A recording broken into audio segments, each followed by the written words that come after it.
Welcome to Chillin' 101. We hope this video helps. You'll start by preparing credentials and the phone itself.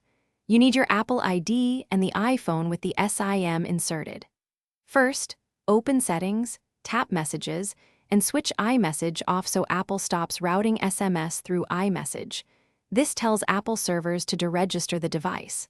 Once done, go back, open Settings FaceTime and toggle FaceTime off, as well so both services stop using your phone number. Make sure cellular service is active while you perform these steps.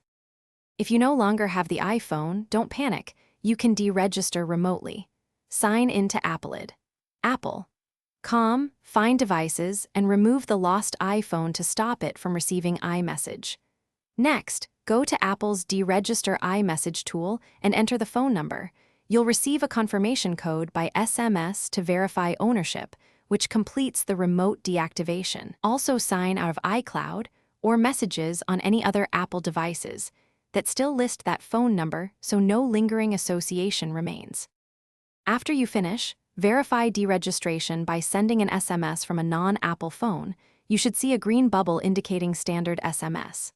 If iMessage still receives messages, make sure you waited. Changes can take up to 24 hours to propagate. If it still fails, reset network settings on the iPhone, Settings General Transfer, or Reset Network Settings, and try again. If problems continue, contact Apple Support and provide the deregistration confirmation code from the web tool. Thanks for watching.